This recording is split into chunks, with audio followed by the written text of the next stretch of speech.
समाधान समाधान समाधान। नमस्कार, आदाब, सत श्री अकाल मित्रों, स्वागत है एक बार पुनः आप सभी का समाधान कार्यक्रम में। मित्रों, शेर सिंह अपने कमरे में लेटा हुआ था। आधी रात का वक्त था। बाकी सदस्य सभी सो गए थे, लेकिन शेर सिंह की आंखें खुली हुई थीं। वो जाग रहा था, लेकिन लेटा हुआ था। उसने देखा कि खिड़की खुली और खिड़की खोलकर एक व्यक्ति अंदर आया।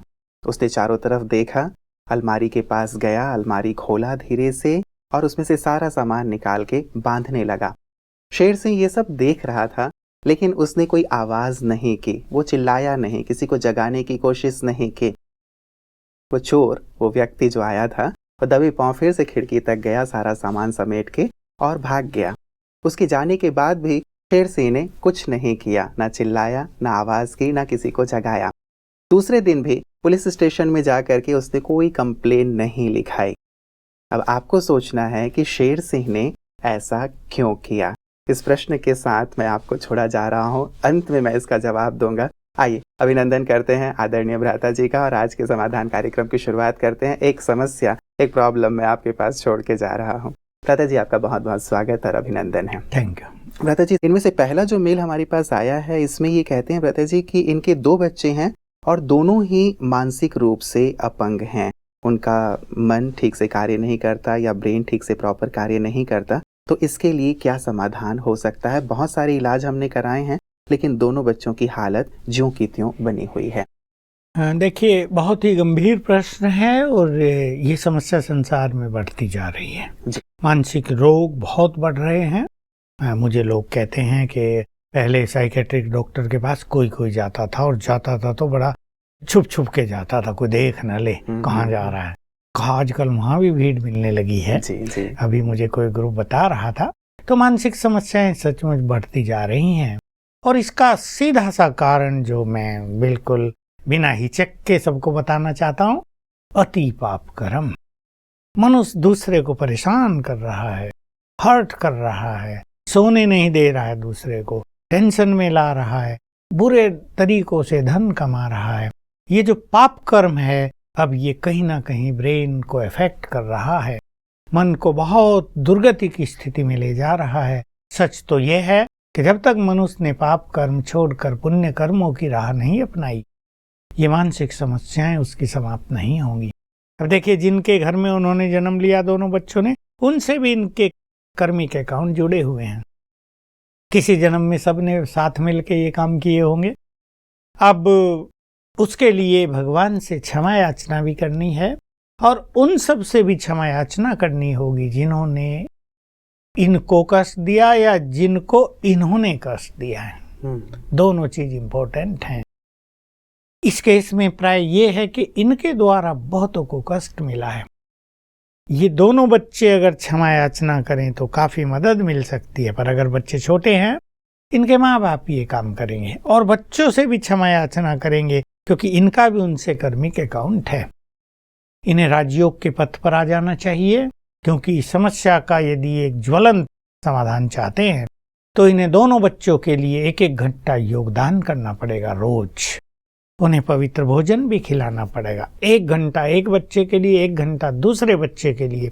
मैं मास्टर सर्वशक्तिवान हूँ और जैसे शिव बाबा की किरणें मुझ में आ रही हैं, 1 घंटा ये बहुत सुंदर अभ्यास, और बस ये समर्पित कर दें उस आत्मा को, संकल्प करेंगे इसके लिए। इससे क्या होगा? धीरे धीरे उसके वो विकर्म विनाश होंगे जिनके कारण उसकी ये मानसिक स्थिति बनी है। दोनों बच्चों के लिए 1-1 घंटा चार्ज करके पानी, दूध, भोजन जो भी उनको देना है, उसमें भी यही विधि अपनाएंगे। मैं मास्टर सर्वशक्तिवान हूँ 7 बार संकल्प करेंगे दृष्टि देकर। लेकिन इनके ब्रेन को एनर्जी देनी है। देखिए, 10 मिनट सवेरे 10 शाम, 10 मिनट सवेरे 10 शाम, 40 मिनट चाहिए। माँ अगर डेडिकेट करे और माँ राजयोग के पथ पर आ जाए, उसकी अपनी शक्तियों को बढ़ाए, तो इनके ब्रेन को एनर्जी देकर उसको नॉर्मल किया जा सकता है। विधि हम बताते ही रहते हैं। मैं मास्टर सर्वशक्तिवान हूँ, हाथ मलते हुए 3 बार याद करके उनके ब्रेन पर दोनों हाथ रखे 1 मिनट और संकल्प करेंगे इनसे इनका ब्रेन नॉर्मल हो जाए। फिर दोबारा 10 बार ऐसे सवेरे शाम सवेरे शाम। ये विधि अगर अपनाई जाए तो बच्चों की स्थिति में कुछ सुधार आ सकता है, अन्यथा क्या होगा, जैसे जैसे इनकी आयु बढ़ेगी वो हाल और बिगड़ेगा। जी जी जी। भ्राता जी, इन्होंने आगे भी लिखा है कि यदि कोई हमें चीट करता है तो हम कैसे उस चीटर को माफ कर पाएं, क्योंकि इन्होंने कहा है कि भ्राता जी कि जैसे ये दोनों मेरे बच्चे हैं, इनको लेके मैं किसी के पास गया था तो उन्होंने लगभग पिछले 6 वर्षों से हमें काफी कुछ, हमारा धन भी लिया, ठीक भी नहीं किया। अब लगता है कि उन्होंने इतने वर्षों तक हमें चीट किया है, कैसे उन्हें माफ करें? क्योंकि भ्राता जी प्रश्न यही रहता है, बच्चे ऐसी हालत में हैं, वो सोचते होंगे कहीं ना कहीं से तो ठीक हो जाएं। अब कहीं जाते हैं तो कोई उन्हें चीट करता है, धन भी ले लेता है और साथ ही इमोशनली ब्लैकमेल भी करता है। बिल्कुल, माँ बाप तो ये चाहते ही हैं कि उनके बच्चों का कहीं भी इलाज हो जाए। कोई कहेगा फलाने मंदिर में जाओ, तो बेचारे बच्चे हैं ना, जाएंगे, नहीं जाएंगे तो उनकी कॉन्शियस उन्हें खाती रहेगी, तुमने अपने बच्चों के लिए कुछ नहीं किया। कोई कहेगा फलाना व्यक्ति कुछ करता है, उसके पास जाओ, वो जाएंगे। लेकिन संसार में आजकल ये जो इस तरह के लोग हैं जो तंत्र मंत्र करते हैं, बड़े लालची हो गए हैं। मैं साफ साफ कहता हूँ, पैसा चाहिए, जाते ही 10,000 मांगेंगे। इतनी तो किसी डॉक्टर की फीस भी नहीं होती हमारे यहाँ पहले, और फिर सोचेंगे अधिक से अधिक धन ले लिया जाए, और अगर पता लग जाए इस व्यक्ति के पास पैसा है तो सोचेंगे सारा खाली कर दिया जाए इसका अकाउंट, क्योंकि बच्चे हैं, देता जाएगा। ये बहुत गलत है, इससे उनका पाप बन रहा है। इसलिए मैंने देखा बहुत तांत्रिकों की दुर्गति होते हुए, अच्छी दुर्गति, जिससे उनको जीवन का सुख ही समाप्त हो गया, उनके परिवार का सुख ही समाप्त हो गया। उन्हें भी ये काम नहीं करना चाहिए। तंत्र मंत्र भी जन कल्याण के लिए है, उसका प्रयोग उसी में हो, निस्वार्थ भाव से हो। ऐसे बहुत लोग हैं जो एक भी पैसा नहीं लेता और दूसरों का इलाज करते हैं, ऐसे भी हमें मिलते हैं, और उससे लोग ठीक होते। एक भी पैसा नहीं लेते, बिल्कुल निष्काम भाव से कहते हैं बिल्कुल 1 रुपया भी नहीं रखना, इसकी हमें जरूरत नहीं। ऐसे लोग तो ठीक कर सकते हैं। इनको जरूर धोखा मिला है, माफ करने की तो बात नहीं, लेकिन ये ऐसा सोच लें कि उनका भी कुछ हिसाब किताब देना था, अपने को हल्का करें। अभी एक नई समस्या लेकर ये बैठ जाएं कि भाई उन्होंने हमें धोखा दिया, उनसे बदला लें, क्योंकि माफ करना ऐसे में जरा भारी लगता ही है। धन भी लगातार जाता रहा और फिर मानसिक में गाइड भी नहीं किया, हर मानसिकता पर भी बुरा असर आता है। इसलिए सोचें कि चलो इनका 1 लाख देना था, इनका 2 लाख देना था, पूर्व जन्मों का हमने दिया, और अगर नहीं देना था तो रिटर्न होगा अवश्य। तो इस बात को ये ज्यादा सोचे नहीं, क्योंकि इससे इनका मन भारी होगा। अब तो इन्हें फोकस करना है अपने बच्चों को ठीक करने में, और राजयोग की जो कला है, राजयोग की जो शक्ति है, ये ईश्वरीय शक्ति है, इससे बच्चों को जरूर बहुत फायदा होगा। हम देखते आ रहे हैं कि ऐसे मानसिक पेशेंट काफी सुधार में आ जाते हैं और बच्चे बहुत जल्दी ठीक हो सकते हैं, लेकिन इन्हें समय भी डेडिकेट करना पड़ेगा। देखिए, अगर माँ करती है तो 3 घंटे कम से कम बच्चों के लिए इन्हें देने पड़ेंगे, और देने ही चाहिए, क्योंकि उनके भविष्य का प्रश्न है, इनके भविष्य का प्रश्न है। बच्चे ठीक नहीं रहेंगे तो ये कहाँ सुखी और खुश रहेंगे। तो ये समय दें और इस चीज को भुलाएं। बिल्कुल। भ्राता जी, एक एसएमएस हमारे पास आया है, कहते हैं कि भ्राता जी, क्या नष्टो मोहा का मीनिंग ये है कि हमें किसी की भी कोई परवाह नहीं करनी चाहिए, चाहे हमारे परिवार वाले किसी भी सिचुएशन में हो? प्लीज इसका हल बताएं, इसका मीनिंग बताएं कि नष्टो मोहा का सही अर्थ क्या है? कई लोग वास्तव में नष्टो मोहा का ये गलत अर्थ समझ लेते हैं कि हमें बच्चों की ओर केयर नहीं करना है, हमें काम धंधे पे केयर नहीं करना है, हमें इस रिलेशन की ओर ध्यान नहीं देना, अन्यथा वो मोह हो जाएगा। फियर ऑफ अटैचमेंट इसे कहते हैं। इसकी जरूरत नहीं है। अटैचमेंट को स्पिरिचुअल प्रैक्टिस के द्वारा ही जीता जा सकता है। हमें सबकी केयर करनी चाहिए, हमें अपने कर्तव्यों का अच्छी तरह निर्वाह करना चाहिए। बिल्कुल नहीं कि बच्चे हैं और आप उनकी पढ़ाई पे ध्यान न दें कि जैसा चाहे पढ़ लेंगे, हमें क्या, हमें तो नष्टो मोहा बनना है। ये नष्टो मोहा की गलत डेफिनेशन है। कई लोग ऐसा सीख लेते हैं पता नहीं कहाँ से कि कोई बीमार व्यक्ति है, तुम उसकी केयर कर रहे, क्यों करते हो, तुम्हारा मोह हो जाएगा उससे। ये गलत है। हमें केयर करनी चाहिए, प्यार देना चाहिए। इसको कोई मोह माने या कुछ भी माने, पर ये मनुष्य की जिम्मेदारी है, उसका परम कर्तव्य है जी। पहली बात तो ये, इसलिए केयरलेस होना किसी भी तरह से कल्याणकारी नहीं है। हम सब के लिए आत्मिक भाव अपनाएं।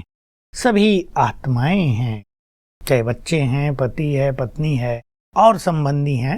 संबंध तो हैं ही, वो तो हैं, इटर्नल हैं, उसको कैसे भुलाया जा सकता है, इग्नोर हम उसको नहीं कर सकते। लेकिन सब आत्माएं हैं। ये फीलिंग अगर हम बढ़ाते चले तो ये मोह नष्ट होगा, और फिर जैसे जैसे हम में योग की शक्ति बढ़ेगी तो आत्मिक शक्ति बढ़ेगी और ये मोह नष्ट होगा, और मोह की जगह ले लेगा निस्वार्थ प्रेम, आत्मिक प्रेम। कहीं कहीं लोग मोह को छोड़ने के चक्कर में प्रेम को भी छोड़ देते हैं, तो ये बहुत बड़ी गलती हो जाती है। जी, एक रूखापन आ जाता है। ये बिल्कुल गलत है। बिल्कुल बिल्कुल। लता जी, एक मेल हमारे पास आया है, इसमें ये कहते हैं कि सूर्य भाई जी, मैं विद्यालय से 2014 अगस्त से जुड़ा हुआ हूँ, और जब से मैं जुड़ा हूँ काफ़ी परिवर्तन मेरे अंदर आया है, मेरे विचारों में परिवर्तन आया है। पहले मुझे गुस्सा बहुत ज़्यादा आया करता था, पहले मैं ड्रिंक करता था, वो भी मैंने छोड़ दिया है, तंबाकू का सेवन करता था, वो भी मैंने छोड़ दिया है, तो बहुत ज़्यादा सुधार मेरे अंदर आया है। लेकिन अब इन्होंने अपनी एक समस्या लिखी है लता जी। ये कहते हैं कि मैं जॉब में था, लेकिन जॉब के बाद मुझे इच्छा हुई कि मैं बिजनेस करूं, तो मैंने अपने कज़िन के बिजनेस में अपना पैसा लगा दिया। लेकिन थोड़े समय के बाद कज़िन ने मुझे उसमें से पैसा देने से मना कर दिया कि मुझे बहुत लॉस हुआ है, तो मैं ये पैसा तुम्हें नहीं दे सकता। फिर से मैंने दूसरे एक साथी के साथ अपना बिजनेस की शुरुआत की, लेकिन वहाँ से भी मुझे ऐसा ही धोखा मिला। तीसरी बार मैंने फिर से सोचा कि मैं बिजनेस की शुरुआत करूँ, और इस बार मैंने अपने इन-लॉज से और अपनी पत्नी ने कुछ सेविंग की थी, उससे मैंने कुछ लिए, और उन्हें थोड़ा सा पत्नी को साफ साफ मैंने बातें नहीं बताई, थोड़े से झूठ भी बोले ताकि वो धन मुझे मिल सके। अब इस बार भी मुझे धोखा मिल गया, उन्होंने पैसे देने से मुझे इनकार कर दिया। अब ऐसी स्थिति है कि मेरे पास कुछ भी नहीं है, जॉब भी नहीं है, बिजनेस भी नहीं है। पहले तो मैं इनकी अच्छी स्थिति के लिए इनको बधाई दूंगा। बहुत इन्होंने सब कुछ छोड़ दिया, क्रोध भी छोड़ा, ड्रिंकिंग भी छोड़ी, और जो खाते पीते थे ऐसा वैसा वो भी छोड़ा। बहुत अच्छा परिवर्तन है। लेकिन इन्होंने गलती कर दी, जॉब छोड़कर बिजनेस की ओर गए। मैं समझता हूँ बिजनेस इनका फील्ड नहीं है, क्योंकि बिजनेस में लोगों को बहुत अनुभव चाहिए। तेज तराक लोग, मैं तो कहूँगा, आजकल बिजनेस में सफल होते हैं। भोले लोगों का काम वहाँ नहीं है। ये निश्चित रूप से भोले हैं, ये सब जगह लगाते रहे। अब पत्नी बेचारी को खाली कर दिया तो वो तो नाराज होगी ना, उसकी भी कोई गलती नहीं। जैसा इन्होंने कहा, मैं भी उसकी जगह होता तो मैं भी शादी यही करता।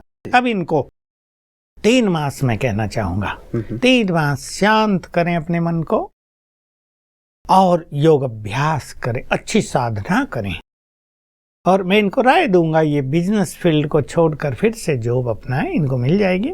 3 मास रोज सवेरे शाम 1-1 घंटा बहुत अच्छा योग अभ्यास करें। सवेरे लें, मैं मास्टर सर्वशक्तिवान हूँ, विघ्न विनाशक हूँ, कोई भी टाइम जी। अमृत वेला करें आत्म शुद्धि के लिए, उसके अलावा ये 2 घंटे होंगे, तो इससे, इस योग बल से इनके ये विघ्न नष्ट होंगे। शाम को जब ये योग अभ्यास करें तो मैं मास्टर सर्वशक्तिवान हूँ, सफलता मेरा जन्म सिद्ध अधिकार है, इस स्वमान को 7 बार याद करके फिर योग अभ्यास करें तो इनको सफलता मिलेगी। इनका वो जो बंद द्वार है वो खुल जाएगा, पत्नी वापस लौट आएगी। पत्नी तो इनकी गुड फ्रेंड है, जिसने इनको सब कुछ दिया, और उसका बड़ा भला बुरा कहना तो बिल्कुल नेचुरल है भाई। उसका सब कुछ इन्होंने लेके नष्ट कर दिया, खत्म कर दिया। अच्छा, उसको कुछ प्रॉफिट होने लगता, उसको कुछ मिलने लगता तो वो भी बेचारी खुश होती। ऐसा ये अपनाएं तो ये काले बादल जो इनके जीवन पर छा गए हैं वो हट जाएंगे, और ये अपने निश्चय को डामाडोल न करें। ये न सोचें शिव बाबा ने मेरे साथ ये क्या कर दिया।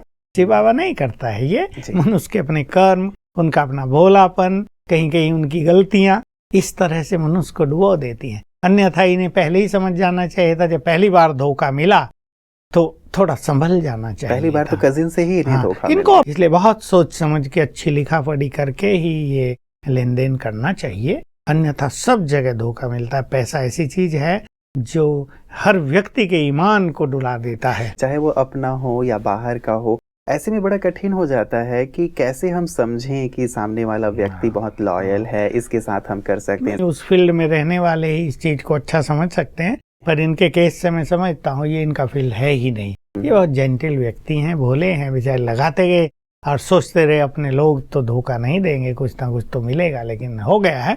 अब उस चीज को 3 मास के लिए एक तरफ रखकर ये अच्छी साधनाएं करें तो इनका मार्ग फिर से खुल जाएगा, हमें पूर्ण विश्वास है। जी जी, चलिए हमारी भी शुभकामना रहेगी भ्राता जी कि जल्दी से जल्दी सब चीजें सामान्य हो जाएं, क्योंकि अब कुछ नहीं है इनके जेब में।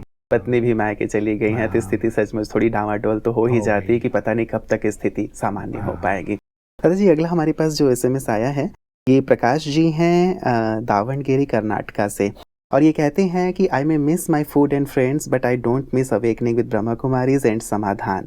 Believe me, I have not switched on TV for the past more than 10 years because of ugly advertisements, mind-provoking scenes and programs, etc. But now, thanks to PMTV, which myself and my wife never switch off. We switch on PMTV at Amrit Vela and watch most of the programs, including live performances. Heartfelt thanks to team PMTV. इन्होंने बहुत बहुत शुक्रिया अदा किया है व्रता जी. तो हम प्रकाश जी वास्तव में आपको कहेंगे कि आप कैमरे के सामने कुछ लोगों को ही देखते हैं. सचमुच आपने टीम को बधाई दी है. हमारी टीम के पीछे बहुत सारे लोग हैं जो रात दिन लग के ये कार्य कर रहे हैं, ये शुभ कार्य, ताकि सभी का कल्याण हो. तो आपने शुभकामनाएं भेजी हैं, आपको भी बहुत बहुत शुक्रिया. और साथ ही इस कार्य को और आगे बढ़ाने में, जैसे आप कह रहे हैं कि न केवल अच्छी बात हम अपने तक रखें, औरों तक भी इसकी जानकारी अवश्य पहुँचाते रहें. प्रदा जी, अगला हमारे पास SMS आया है. इस SMS में ये कहते हैं कि ओम शांति, मैं पठानकोट पंजाब का रहने वाला हूं और मेरी समस्या ये है कि मैं अच्छे से ध्यान नहीं लगा पाता. मेरी जॉब किसी और सिटी में है. जब कभी मैं छुट्टी पे आता हूं तब सेंटर जाता हूं तो स्थिति ठीक रहती है, लेकिन फिर से जब मैं बाहर जाता हूं तो मेरी स्थिति वैसी की वैसी हो जाती है. ध्यान नहीं लगा पाता हूं, क्या करूं? हाँ, देखिए, राजयोग में ध्यान को एकाग्र करना ये एक अच्छी साधना है और इसके लिए मनुष्य को निरंतर अपनी पालना करनी पड़ती है. अब ये दूर रहते हैं और वहाँ इनको कोई साधन नहीं मिलता है, लेकिन जैसा प्रकाश जी ने कहा, PMTV तो अनेकों के लिए वरदान बनकर आया है और मुझे तो ऐसा लगता है कि घर घर में हर व्यक्ति पर ये छाप छोड़ रहा है, छोड़ देगा, और बहुतों की समस्याओं का समाधान हो रहा है. न केवल समस्याओं का समाधान, लेकिन इस चैनल के माध्यम से अनेक लोग परमात्मा से जुड़ रहे हैं, स्पिरिचुअलिटी से जुड़ रहे हैं, अपने से जुड़ रहे हैं. अपने से भी तो दूर चला गया था ना मनुष्य. ये बाहर के गंदे ऐड और गंदी फिल्में और ऐसा कितनी गंदगी टीवी माध्यम से लोगों के पास पहुंच रही है. सचमुच PMTV ने एक रिवोल्यूशनरी काम किया है और ये काम बढ़ता ही जाएगा. और मुझे तो एक सुंदर विजन है कि 2-3 साल में ही ये इस तरह छा जाएगा कि लोग बाकी चैनल दिखाई नहीं करेंगे, इसको ही खोलेंगे, बाकी के स्विच ऑफ. सभी को शांति की जरूरत है, शांति है ही वास्तव में शांति और के दुख लिए बढ़ता जा रहा है. कहीं किसी को अच्छी चीजें सीखने को नहीं मिलती है,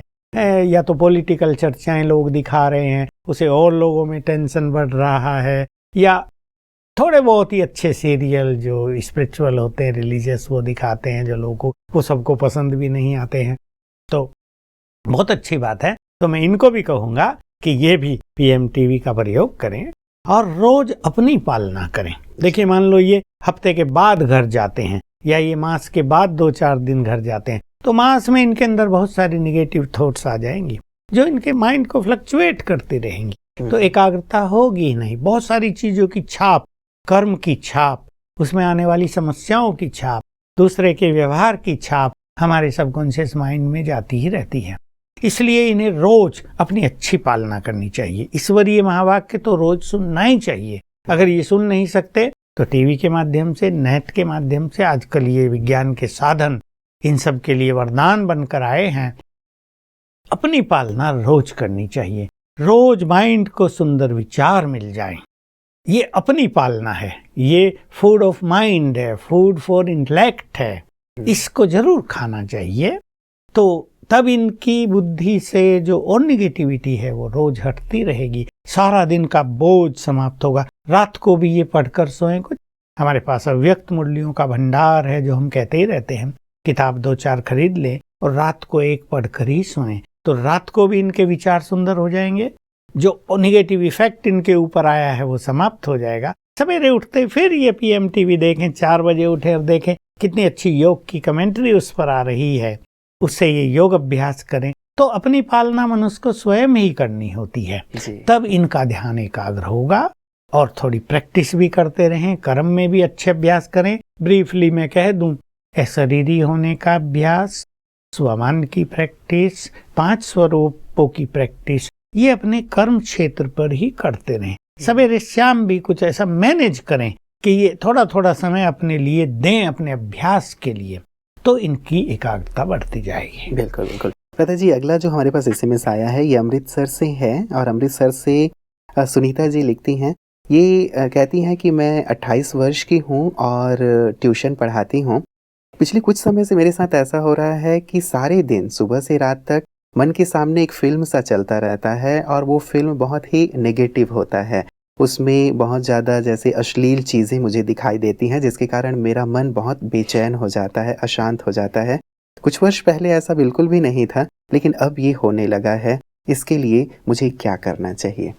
हाँ, मैं अपने सभी साथियों को, भाई बहनों को, दर्शकों को ये बात कहता रहता हूँ और सावधान करना चाहता हूँ कि हम कलयुग के उस पीरियड में पहुँच चुके हैं। सब जानते हैं ये कलयुग चल रहा है और हम सब जानते हैं ये एंड ऑफ कलयुग है, ये युग बदलने वाला है। अब हम चलते चलते वहाँ पहुँच गए हैं। बहुत केयरफुली जानने की बात है, जहाँ हमारे अंदर के सारे संस्कार प्रकट होने लगे हैं। किसी ने भी जो भी बैड कर्म किए हैं, गंदी चीजें की हैं, देखी हैं, सुनी हैं, जो हमारे अंतर मन में समाई थी, अब वो जगने लगी हैं। इसलिए बहुतों को ये बैड फीलिंग हो रही है कि वो चाहते नहीं हैं, लेकिन ऐसी चीजें सामने आ रही हैं। अभी इनको पढ़ाना भी है, ऐसी चीजें सामने आती रहेंगी तो इनकी एकाग्रता नष्ट हो जाएगी, इनका फ्यूचर ही खराब हो जाएगा। कोई स्टूडेंट इनके पास आएगा नहीं। फिर जब मनुष्य सोता है, सोने जाता है, फिर वो फिल्म ऐसी घूमने लगती है। इस फिल्म को नष्ट करने के लिए ही बहुत अच्छी राजयोग की अग्नि अपने अंदर जलानी पड़ेगी, क्योंकि ये चीजें हमने भरी हैं, किसी और ने नहीं। कुछ लोग भर रहे हैं अभी भी, उनको बहुत पछताना पड़ता है। जब उनकी दयनीय स्थिति हो जाती है ना मानसिक, बहुत पछताते हैं कि हमने अपने जीवन में ये क्या क्या कर लिया। इसलिए मैं युवक साथियों को कहूंगा कि अपने जीवन में इन सब चीजों से बचें। अगर अपने भविष्य को सुंदर देखना है, अगर कुछ करना है जिंदगी में, तो इन सब गंदगी से अपना नाता तोड़ दें। अब इनको ये सब फीलिंग हो रही है, तो इनको वही अभ्यास जो हम बता आए हैं, चर्चा कर रहे थे, जब इनको ऐसी फीलिंग होने लगे, तुरंत 21 बार याद करें, मैं मास्टर सर्वशक्तिवान हूं। अच्छी तरह 3 मिनट लगाएं।